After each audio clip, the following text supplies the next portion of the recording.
Good day,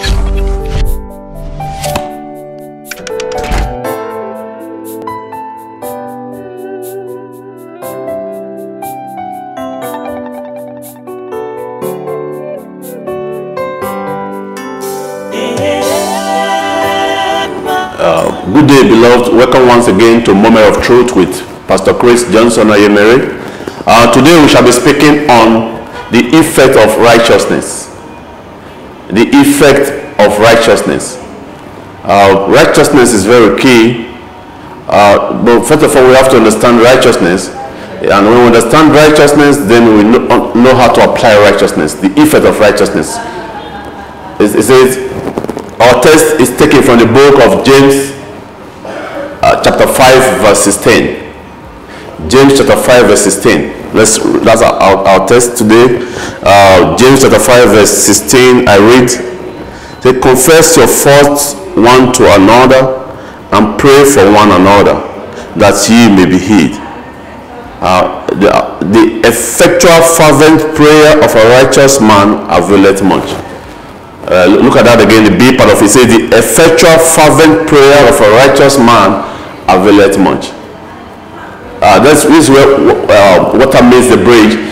When people get to terms like this, talking about the prayer of a righteous man, it says the effectual fervent prayer of a righteous man availeth much. When people come to terms like this, they say, oh, it's talking about a righteous man. It means you have to be righteous for your prayer to avail. For your prayers to have result, you have to be a righteous person. So people are like, how can I be righteous? How can my prayer be answered when I know within myself I'm not sure if I'm righteous or not? So we're going to be looking at understanding righteousness before we talk about the result of righteousness. Hallelujah. I want us to understand that when God is talking about righteousness, He's not talking about our own righteousness. Righteousness is the nature of God. Righteousness is the fullness of God. This is not what we can achieve by our works. Righteousness is what God has conferred in us as the sons of God. In His righteousness we are established. Then when we understand this, that we have the righteousness of God that cannot be altered, with an everlasting righteousness will not satisfy Israel. As a seed of Christ, as a seed of Israel, as a seed of Abraham, you have His righteousness as a gift. It's only when you realize you have His righteousness that you can begin to reign in life. He said, the effective fervent prayer of a righteous man availeth much. Because we know we have the nature of God, we have His righteousness as a gift, we speak forth expecting result. Because we know we have that righteousness of God that is a gift. We stand in His righteousness. Let us look at Isaiah chapter 64 verse 6.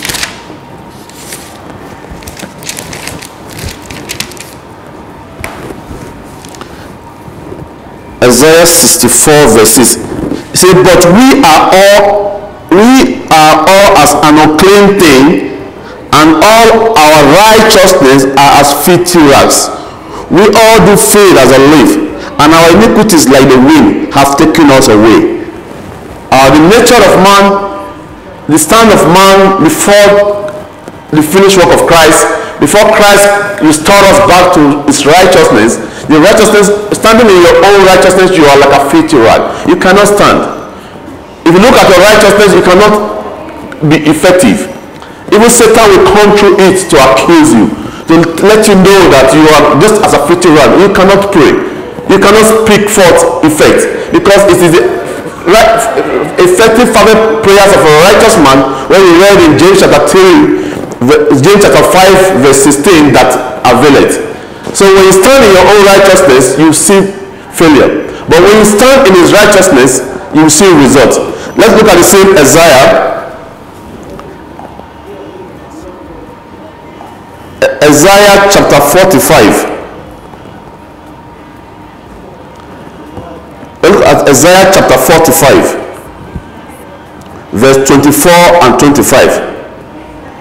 Isaiah chapter 45, verse 24 and 25. When we're talking about righteousness, we have to understand that we are standing in his righteousness. And when we realize we have God's righteousness as a gift, his fullness, we begin to walk effectively. We begin to decree and it begin to come to pass. Because right now we no longer assess ourselves by our own righteousness that is as a spiritual before God. We stand in his righteousness as a gift, and that is what we walk in. That is our knowledge.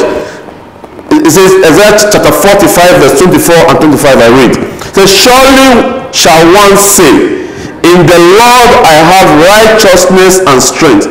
Even to him shall men come, and all that are incensed against him shall be ashamed. In verse 25 it says, in the Lord shall all the seed of Israel be justified and shall glory. It's all about understanding righteousness. It's all about realizing that you walk in his righteousness. This is a prophecy. It's a decree. It says, surely shall one say, in the Lord I have righteousness and strength.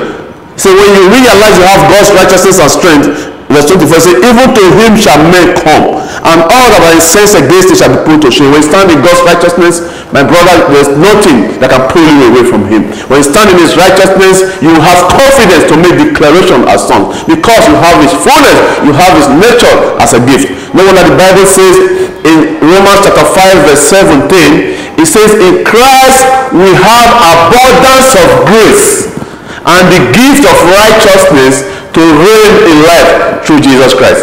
If you say standing on your own righteousness, you cannot be effective. The effect of righteousness is in his righteousness. When you stand in his righteousness, you shall not be put to shame. As men that are incensed against you shall be put to shame. He said, in Christ, in the Lord shall all the seed of Israel be justified and glorified. Finding yourself in him, finding yourself in his fullness, finding yourself in his righteousness, you begin to walk miraculously. You begin to see the effect of God in your life. The effective fervent prayer of a righteous man availeth much. Who is that righteous man?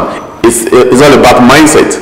Knowing that you have received the righteousness of God as a gift causes you to begin to function in his righteousness and begin to see results even in your prayers, even in your life. You see him working in you. You see him working through you. He says, we have the righteousness of God as a gift to reign in life. Romans chapter 5 verse 17. So we have God's righteousness as a gift. It's abundance of grace and the gift of righteousness. It's a gift.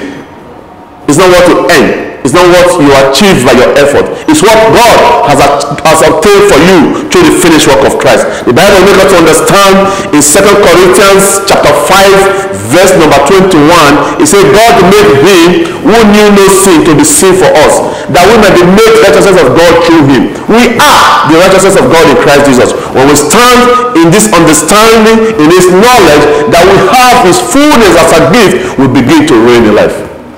We are destined to reign. The reason why most people don't see results, even the accuser of brethren, Satan always come in their heart to let them know, to remind them of their sins, to remind them of where they are falling, to remind them to stand in their own righteousness as a fitting before God. But when you walk above that and begin to walk in the knowledge of what God has obtained for you through Christ, that you have his righteousness as a gift, you begin to be effective even in your prayers. You just speak forth things and they begin to stand, because you are no longer the one that liveth, but Christ that liveth in you. Because if righteousness could be attained through the works of the law, then Christ died for nothing. If righteousness is something you could attain through your effort, then Christ shouldn't have come. You should have been left there to succeed on your own. But because Christ has come and has given us his own righteousness, we stand in his righteousness today to reign in life. We stand in his righteousness today for result, for effective result. Our opening text says in James chapter 5 verse 16, it says, the effective fervent prayer of a righteous man availeth much. My brothers and sisters, I want to let you know today, you are that righteous man, because Christ died to make you righteous. He made him to become sin for us, and he made us his righteousness. We stand in his fullness. That is the base of salvation. The Bible makes us understand in Romans chapter 10 verse 10, it says, with the heart does one believe unto righteousness, then with the mouth confession is made unto salvation. You can't begin to speak that you are saved, you are born again, when you don't realize that Christ has died to make you righteous. So how can they speak that which they have not believed? How can they believe in what they have not known? You have to come to knowledge that you are the righteousness of God in Christ Jesus, that you begin to walk effectively in his righteousness. When we come back, we shall begin to talk about more on standing in his righteousness, more on the effect of righteousness in the life of a believer. Home hits. Crossing over, crossing over. Are we crossing over? Jesus taking over. Are we crossing over? Are we crossing over? Crossing over. Brother need to form our uniform, your form one. Brother need to form Welcome, welcome, karibu dada. Well done. Haujakupa matibabu toto. Sindano ni ya ring ding. Usiogope medicine. Dr. Sita Diamond. Home hits. Home hits. Home hits.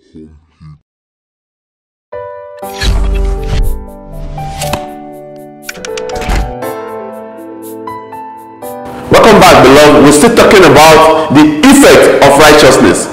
The Bible makes us understand that we're talking about the gift of righteousness. The Bible says in Romans chapter 5, verse 17, saying, in Christ we have abundance of grace and the gift of righteousness. His nature has been given to us to reign in life. We have been restored to that who we have been from beginning, made in his fullness and in his likeness. The Bible says in Colossians chapter 2 verse 10, it says you are complete in him. If you are complete in him, it means you have his righteousness, you have his fullness, who is the head of all principalities and power. Colossians chapter 2 verse 10. You are complete in God, you have his righteousness, you are effective. Beloved, I say you are effective. Speak for those words and they shall be established, because you have the gift of righteousness to reign in life. That's why the Bible says in our opening text in James chapter 5 verse 16, it says, the effective fervent prayer of a righteous man availeth much. Your prayer has the power. Your prayer are effective because you are the righteousness of God in Christ Jesus.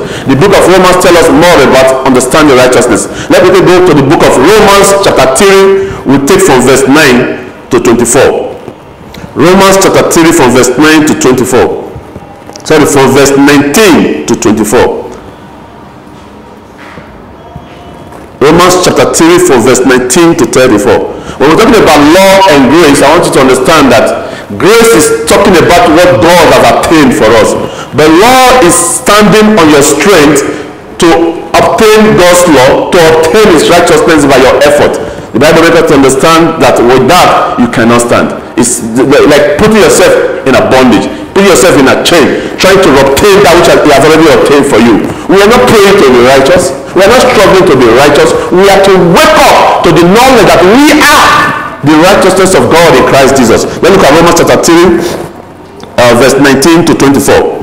It says, verse 19 says, now we know that what things soever the law saith is said to them who are under the law, that every mouth may be stopped and all the world may become guilty before God. Verse 20 says, therefore by the deeds of the law there shall no flesh be justified in his sight, for by the law is the knowledge of sin. He said, by the deeds of the law no flesh can be justified before God. The Bible says in 1 Corinthians chapter 15 verse 56, it says the sting of sin is death. It says, but the strength of sin is the law. Your effort to working on the law set you back to living a sinful life, because by your strength shall no man prevail before him. No wonder Paul was speaking in Philippians chapter 3 from verse 9. He said, be found in him, not having my own righteousness which is by the law, but the righteousness of God which is by faith in Christ Jesus. He said, he went further in verse 10, he said, that I may know him and the power of his resurrection. Remember the Bible makes us understand, that's 1 Corinthians chapter 15. It says from verse 25, it says, if Christ is not risen from the dead, then you are still in your sin. But because Christ rose from the dead, we die with him, we are buried with him, and we rose again with him. We have his nature as a gift. We have righteousness as a gift, and we reign in life as sons of God. Our prayers are effective. We speak fire, we speak positive based on the word of God, because God makes us to understand that we walk in his righteousness. We are speaking on the effect of righteousness. Romans chapter 3, we read verse 19 and 20. Verse 20 says, therefore by the days of the Lord there shall no flesh be justified in his sight, for by the law is the knowledge of sin. Verse 21 says, but now the righteousness of God without the law is manifested, being witnessed by the law and the prophets. Hallelujah. This is where we are. The righteousness of God without the law. The righteousness of God that has nothing to do with your effort. That you could never attain, that Christ has attained for you through the cross, by his death, burial, and resurrection. It says, even, verse 22, Romans chapter 3, it says, even the righteousness of God, which is by faith of Jesus Christ, unto all and upon all them that believe. For there is no difference. The righteousness of God is by faith in Christ. It is unto all, but upon them that believe. If you don't believe you are righteous, you cannot begin to walk in it. It has been released unto all. He has restored all to himself. But if you don't receive it by faith, you cannot begin to walk in it. But there is no difference. Because all have sinned, all have wandered away from him, all have sinned themselves, has fallen short of him. The Bible makes us understand in Colossians chapter 1 verse 21, it says, you that were sometimes far off and alienated in your mind unto wicked works, hath he reconciled to himself through the finished work of Christ. So for us to be presented blameless, holy before him.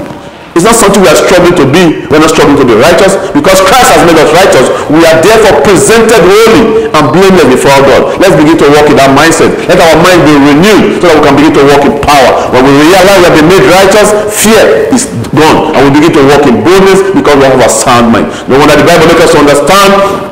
In 2 Timothy chapter 1 verse 7, it says, I have not given the spirit of fear, but of power, of love, and of sound mind. When you understand that God's love is so much, he has given his nature, he has given his righteousness as a gift, you begin to walk in boldness. You begin to have a sound mind of who you truly are. You begin to speak for those things to effect, because the effective fervent prayer of a righteous man availeth much. Your prayer has power, but when you walk in truth. The truth is, as he is, so are you. As he is righteous, so you are righteous. Is this not what you attain by your power? Romans chapter 3, verse 23 says, for all have sinned and conscious of the glory of God. It didn't end there. Verse 24 says, but being justified freely by his grace through the redemption that is in Christ Jesus. We have been justified. We are not going to be justified, but we have been justified freely by the grace through the redemption that is in Christ Jesus. We are the righteousness of God in Christ Jesus. The effect of righteousness. It takes a righteous man to live a righteous life. It takes a righteous man to walk in righteousness. And righteousness is not just about sin or falling. It's about walking in the fullness of God. Walking in authority, walking in boldness. Satan tried to hinder us several times from making declaration as sons. But when we realize we have his fullness forever, we stand in his righteousness forever, we step out in him. As God, because the Bible makes us understand in Galatians chapter 3 verse 27, it says, as many as have been baptized into Christ have put on Christ. Walk in that mindset. Hallelujah. Let us quickly look at something in Galatians chapter 2. Galatians chapter 2. Let's turn our Bible to Galatians chapter 2 quickly. Verse 20 and 21. Let me just look at verse 16. Verse 16 says, knowing that a man is not justified by the works of the law, but by the faith of Jesus Christ, even we have believed in Jesus Christ, that we might be justified by the faith of Christ, and not by the works of the law. For by the works of the law shall no flesh be justified. Let's go to verse 20. It says, I am crucified with Christ. That is the faith of Christ. It says, nevertheless I live, yet not I, but Christ liveth in me. And the life which I now live in flesh, I live by the faith of the Son of God, who loved me and gave himself for me. That is the effect of faith. When you realize that God, you died in Christ, you were buried with him, and you rose again with him, you have his fullness, you have his righteousness, you no longer see yourself in the picture. You are no longer carnally minded. See, to be carnally minded is there, but to be spiritually minded is life everlasting. When you see yourself in the fullness of God in the Spirit, you begin to demonstrate eternal life here on earth. It's heaven on earth. Hallelujah. We speak to situations as if Christ is the one speaking to them. Say, I'm no longer the one that liveth, but Christ that lives in me. We walk in authority. We walk in boldness. We live a life of favor because we know who we are. We have the fullness of God. We have his righteousness. We walk in the effect of divine righteousness. Hallelujah. Look at verse 21, Galatians chapter 2, verse 21. Say, I do not frustrate the grace of God. For if righteousness come by the law, then Christ is dead in vain. Let's look at it again. Galatians chapter 2, verse 21. It says, I do not frustrate the grace of God, for if righteousness come by the law, then Christ is dead in vain. The problem of most people, they are still struggling to be righteous. They are still struggling through their effort to be counted righteous. But he said, God has counted us righteous. He has justified us through his grace.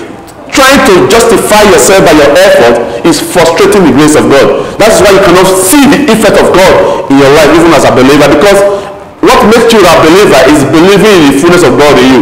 The Bible says in 1 John chapter 5 from verse 11, we say this is the record, that eternal life is in the Son Jesus, and that whosoever believe in him have eternal life. That the same life in Jesus is in you because you believe in Christ. This means if you call yourself a believer, it means you believe in the fullness of God in you, and you can only be effective when you realize that Christ lives and reigns in you. Say then, if righteousness is come by the law, say then Christ died in vain. And in conclusion, Galatians chapter 5 verse 4, it says Christ cannot be of any effect to you. Galatians chapter 5 verse 4. If you are trying to justify yourself through the works of the law, so you are falling from his grace.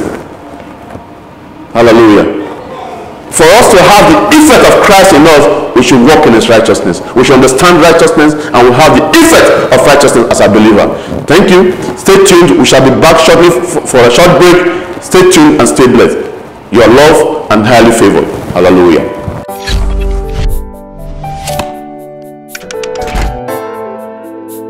The book, welcome back, beloved. The book of Romans has a lot to say about understanding righteousness. I want us to quickly look at Romans chapter 4, using the life of Abraham and the prophecy of David as a case study. Romans chapter 4 explains a lot about understanding righteousness. Let's look at Romans chapter 4 from verse 1. Romans chapter 4 verse 1 says, what shall we say then that Abraham our father as pertaining to the flesh hath found?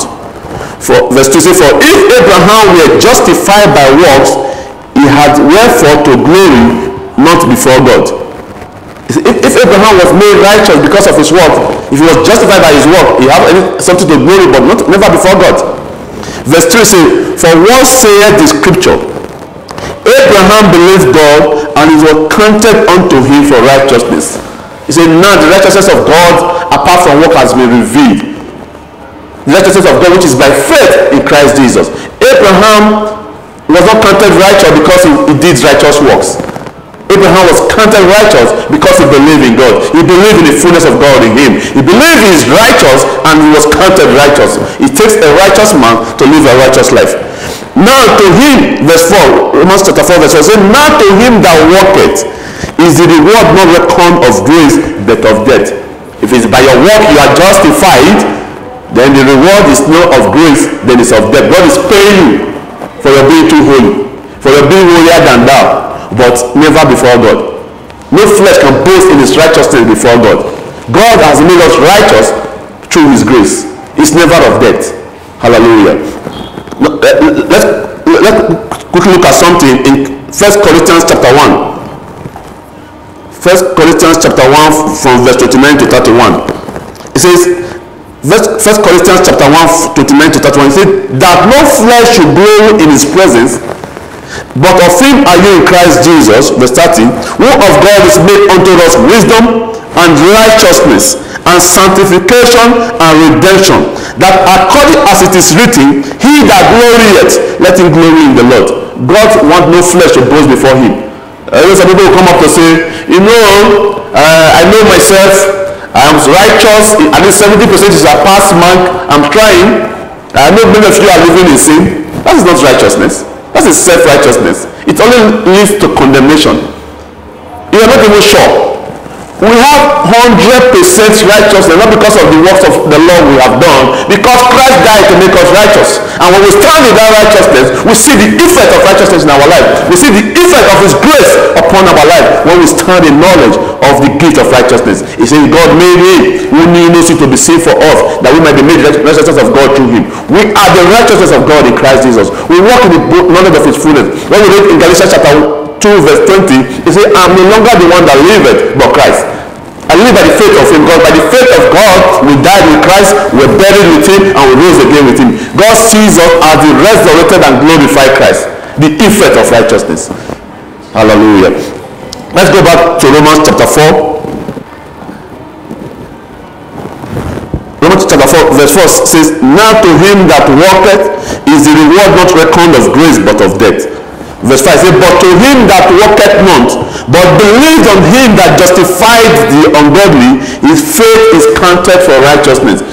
If you don't depend on your effort to become righteous and believe in him who said he has made you righteous, he has justified you even as an ungodly person, say your faith is counted for righteousness. No wonder the Bible says in Romans chapter 10 verse 10, say with the heart does one believe unto righteousness. You have to believe that you are righteous. You have to believe you have the fullness of God. I say righteousness is the fullness of God, is the nature of God, which you have received as a gift to reign in life. You can't begin to reign until you realize this. No wonder the Bible says in Romans chapter 5 verse 17, it says in Christ we have abundance of grace and the gift of righteousness to reign in life through Jesus Christ. And when you begin to reign in this knowledge, you begin to reign in this mindset, no power can bring you down. No sickness can stand before you. You speak forth power. You speak forth authority. You walk in boldness because you know you have the fullness of God as a gift. The effect of righteousness, not your righteousness, but the righteousness of God, which is by faith in Christ alone. Say, but to him, Romans chapter 4 verse 5, it says, but to him that walketh none, but believe on him that justified the ungodly, his faith is counted for righteousness. Hallelujah. Verse 6 says, even as David also described the blessedness of the man unto whom God imputed righteousness without work. The blessed man is that man that realized that God has counted him righteous not by his efforts. No, David was speaking in Psalm 32. He said David was foreseeing the future. He looked at what Christ was going to do. He looked at the restoration to the finished work of Christ. He said, blessed is that man to whom God has counted righteous apart from his work. Then look at verse 7. He said, David said, it's quoting Psalm 32 saying, blessed are they whose iniquities are forgiven. That's you and I, beloved. So, and whose sins are covered. So blessed is the man to whom the Lord will not impute sin. Hallelujah.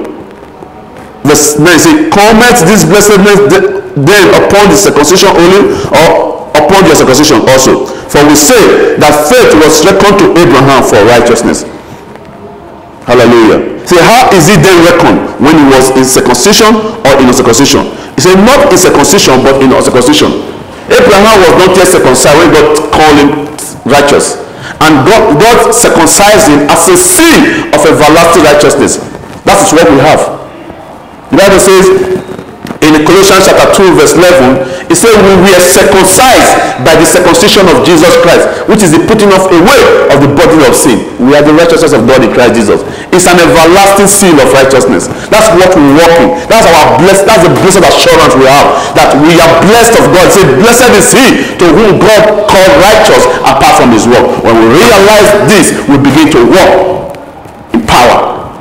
Our opening text again in James chapter 5 verse 16, it says, the effective fervent prayer of a righteous man availeth much. A righteous man is a man that speaks in authority. Is a man that speaks in boldness, knowing that he walks in the fullness of God. He said, I have come in the name of the Lord. He said, I have come in the name of the Lord. I have come in his fullness to speak as he is the one that speaketh. He said, let your mind be set above where Christ is seated, where you are seated. You sit in a position of authority. Colossians chapter 3 verse 1. We sit in a position of authority. We see no one but Christ.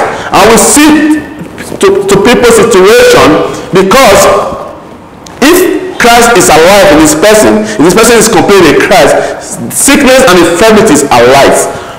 We don't cry for healing, we thank God for healing, because the Bible makes us to understand that by his stripe we are healed, and as priest of Christ we come forth to speak forth healing, to certify people healed, and so they remain, because we don't struggle to achieve that.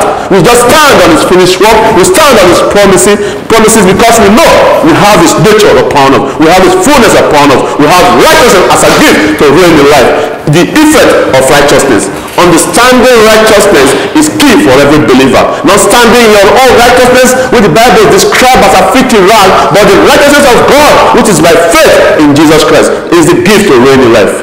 Hallelujah. We have his fullness. We have his nature. Let's walk in boldness. Stop living in fear. When the devil tries to accuse us, let's tell him he's a failure, he's a loser. The Bible makes us to understand in Isaiah chapter 54 verse 17, it says, no weapon fashioned against us shall prosper.